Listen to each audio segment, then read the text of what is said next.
Villa kosong. Aku gak mau di sini, aku mau pulang aja. Teriak Cika.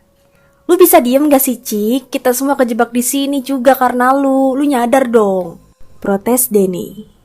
Tenang semua, jangan panik. Kita akan coba cari jalan keluar bareng-bareng. Semakin kita panik, semakin kita sulit menemukan jalan keluar, ucap Bisma. Udahlah, mending kita istirahat aja dulu. Kita cari kamar yang bisa kita tempati. Sepertinya villa ini cukup bersih dan terawat. Kayaknya nyaman juga. Not bad lah teman-teman, ucap Amel berusaha menenangkan kondisi. Meskipun dalam hati kecilnya ia cukup ketar-ketir. Mel, lu nggak bercanda kan? Masa kita mau nginep di sini? Tukas Aulia. Lah, lu mau kita nginep di mana, Nona Aulia Permata Hardiono? Jawab Amel. Aku takut, Mel. Sedari tadi bulu kuduku merinding, jawab Aulia berbisik. Amel tak menghiraukan pernyataan sang sahabat. Ia paham betul sahabatnya ini memang bisa melihat hal tak kasat mata jika ia sedang dalam keadaan kepepet. Entahlah, meskipun demikian ia tetap saja penakut. Amel kemudian melangkah maju disusul Bisma, menelusuri setiap ruangan di villa berlantai 2 tersebut.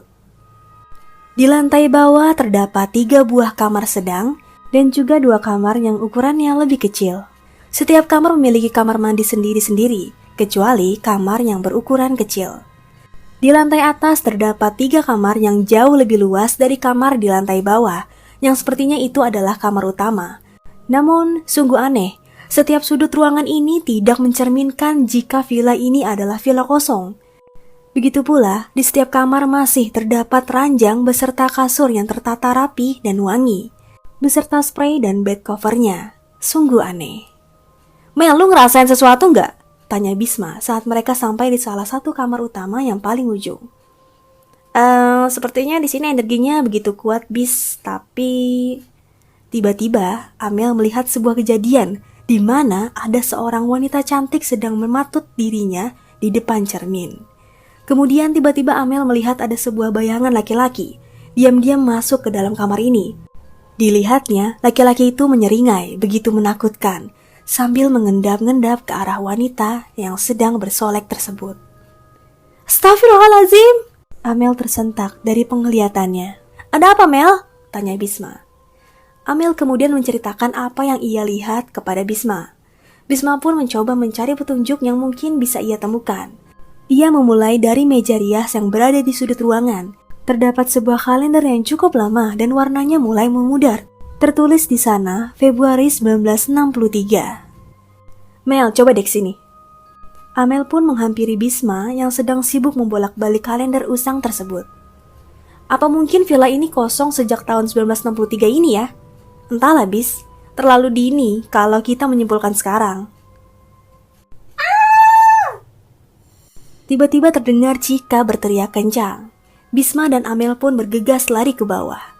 Mereka menghampiri teman-temannya yang semula berdiam dan berkumpul di ruang tamu. Ada apa? Tanya Amel. Ini tadi Cika minta anterin ke toilet. Aku anterin dia ke toilet yang di ujung sana. Aku lihat ada airnya dan cukup bersih juga. Cika masuk ke dalam toilet dan aku tungguin di depan pintu. Tiba-tiba aja dia teriak ketakutan. Aku panggil-panggil Cika gak nyaut. Terpaksa aku panggil Denny dan Andre. Aku suruh dobrak pintu. Ternyata Cika di dalam udah ketakutan kayak gini, terang Awal. Amel kemudian mendekati Cika. Ia pegang tangan Cika. Satu tangan Amel ia letakkan di ubun-ubun Cika sambil membaca doa. Kemudian ia turunkan dan ia usapkan ke wajah Cika. Tak berselang lama, Cika berangsur tenang. Cik, lu kenapa? Kenapa lu kayak orang ketakutan gitu? Tanya Amel. Di toilet sana tadi. Cika langsung menangis kembali. Ya sudah, tenang dulu. Jika kamu belum siap cerita tak apa. Sekarang ayo, semua kita istirahat. Aku dan Bisma sudah menelusuri semua ruangan di villa ini. Dan tidak ada yang aneh ataupun mencurigakan kok. Tapi lebih baik kita tidur di kamar bawah saja, biar tidak terlalu susah naik turun tangga. Mereka semua menempati 2 kamar di lantai bawah. 1 kamar untuk cewek-cewek dan 1 kamar lagi untuk cowok-cowok. Mel, sebenarnya kita ini sedang dalam bahaya kah? Cecar Aulia. Kata siapa? Kalau nggak dalam bahaya, kenapa kita nggak bisa keluar dari sini? Ini kan villa kosong. Tadi kita masuk ke sini juga pintunya terbuka sendiri. Lantas, kenapa sekarang jadi kekunci? Ya, namanya juga villa kosong. Villa tua UI mungkin kuncinya lagi dol atau nyangkut apa gimana, kita kan nggak tahu. Udah, jangan berpikir macam-macam. Cepat tidur sana. Tuh, Cika aja udah tidur. Awas ya kalau sampai lo bohong. Gerutu Aulia. Sementara itu, di kamar sebelah, Bisma tak dapat memejamkan matanya. Rasa kantuk yang sedari tadi menyerang perlahan hilang entah kemana. Hatinya mendadak tak tenang, entah mengapa. Amel keluar dari kamar ingin melihat kembali isi villa ini. Saat ia akan melangkah, ia melihat Bisma pun keluar dari kamarnya. Mereka berdua bersama-sama mengelilingi villa tersebut sekali lagi. Amel dan Bisma tiba di pintu belakang dapur yang menghubungkan ke arah halaman belakang villa tersebut. Ketika mereka akan buka pintu tersebut, mereka dikagetkan dengan suara seseorang. "Siapa kalian?" Sontak Amel dan Bisma langsung menoleh. Di hadapan mereka kini berdiri seorang pria sepuh, berpakaian kaos oblong dengan celana kolor selutut. Wajahnya begitu teduh, tak nampak jika beliau orang jahat. Namun, aura beliau begitu dingin dan tegas. "Kak, kami peserta LDKS di gedung Mandala, kek. Tapi kami nggak sengaja masuk ke sini karena teman kami berjalan begitu saja kemari," ucap Amel.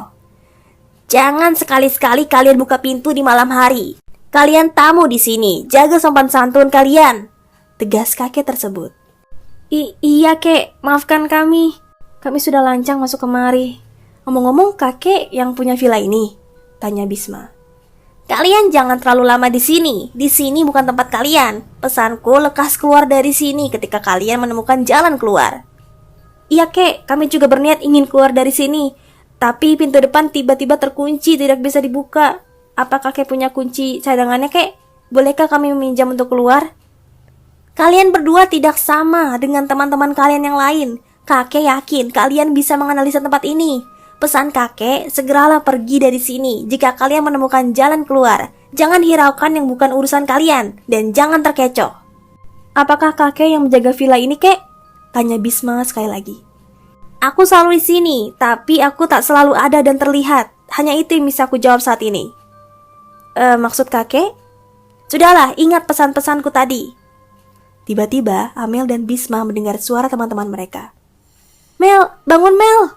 ucap Aulia dan Cika sambil menepuk-nepuk pipi Amel. "Bis, bangun lu, woi, bangun!" ucap Andre dan Denny. Amel dan Bisma sama-sama tersadar. Mereka membuka mata dan mendapati diri mereka ada di ruang tamu. Mereka terkaget, pasalnya seingat mereka berdua sedang berada di pintu belakang yang ada di dapur. "Kalian kenapa tergeletak di sini? Kalian habis lihat apa sampai pingsan begini?" tanya Aulia. "Mungkin semalam aku nyelindur tidur sambil jalan," sahut Amel. "Kalau aku nggak tahu juga, apa mungkin aku juga ngelindur," sahut Bisma berpura-pura bodoh. Sementara itu di gedung Mandala. "Bagaimana Van? Apa kamu sudah menemukan keberadaan tim regumu?" tanya Anton, salah satu pembina. "Belum Ton, tapi aku curiga mereka masuk ke dalam villa kosong di tengah kebun warga. Pasalnya, terakhir kali aku melihat mereka melewati kebun tersebut. Aku mendahului mereka diam-diam karena pembina yang lain menelpon jika ada yang tiba-tiba mengubah papan petunjuk. Aku khawatir mereka tersesat, tapi kenyataannya justru mereka benar-benar tersesat tanpa melewati papan petunjuk tersebut. Kita harus bergerak cepat, Van. Ini sudah hari keempat sejak mereka hilang. Aku khawatir firasatku benar, Ton. Mereka terjebak di villa itu. Dan aku merasa penghuni villa itu sedang mengincar salah satu di antara Aulia atau Amel." "Maksudmu?" "Entahlah. Aku belum bisa memastikan, namun aku rasa di antara mereka berdua akan ada yang mengungkap fakta mengejutkan. Kita harus segera mencari keberadaan mereka, Van. Firasatku mulai gak enak nih." Andre dan Denny memutuskan mengelilingi villa tersebut berdua. Mereka mencoba mencari jalan keluar, sampai mereka tiba di ujung kamar lantai 2. Mereka mendengar suara teriakan seorang wanita yang meminta tolong. "Tolong, tolong, tolong!" "Dre, lu denger gak?" "Iya, Den. Apa mungkin ada orang lain yang terjebak di sini selain kita?" "Tolong! Den, ayo kita dobrak pintunya. Pintu ini terkunci." Andre dan Denny akhirnya mendobrak pintu kamar tersebut. Aneh, di dalam kamar tersebut tidak ada siapa-siapa. Andre dan Denny pun masuk, dan pintu kamar tiba-tiba tertutup, tak bisa dibuka. Mereka berdua cukup panik dan ketakutan manakala aroma wangi bunga sedap malam kembali tercium. Lemari jati tua dengan ornamen ukiran burung elang yang terletak di pojok ruangan tiba-tiba terbuka dengan sendirinya. Dua pemuda itu mencoba mencari sesuatu yang mungkin bisa mereka gunakan untuk membuka pintu. Namun netra mereka melotot tak kalah. Mereka melihat sebuah gaun putih tergantung di lemari tersebut dan berlumuran darah segar, seolah baru saja terkena darah. Teriak Denny dan Andre, namun seolah suara mereka lenyap di telan ruang hampa kedap suara.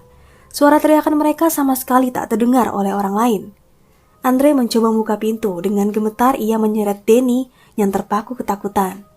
Den, lu bangun ke, ayo bantuin bukain pintu. Saat Denny berusaha bangkit mengumpulkan keberaniannya, tiba-tiba dari kolong tempat tidur menjulur sepasang tangan panjang dengan kuku yang runcing, berlumuran darah menyeret kaki Denny yang belum berdiri sempurna. Andre, tolong! Andre yang semula mencoba mengotak-atik gagang pintu pun tiba-tiba terduduk. Lututnya seolah lemas melihat sang kawan ditarik oleh tangan yang tak memiliki badan. Aura kamar tersebut mendadak begitu seram. Terlihat seorang wanita dengan gaun pengantin khas noni Belanda terbang melayang-layang di sudut ruangan. Wanita tersebut menangis darah. Dengan wajah yang mengerikan, rambutnya yang aut-autan menjulang ke atas, matanya yang tajam dan mengalirkan air mata darah, menatap penuh amarah kepada dua pemuda di bawah kakinya. Setan! Tolong! Andre sekuat tenaga menggedor pintu kamar tersebut. Kalian harus menolongku. Lepas dari sini. Suara serak berganda dari hantu wanita tersebut.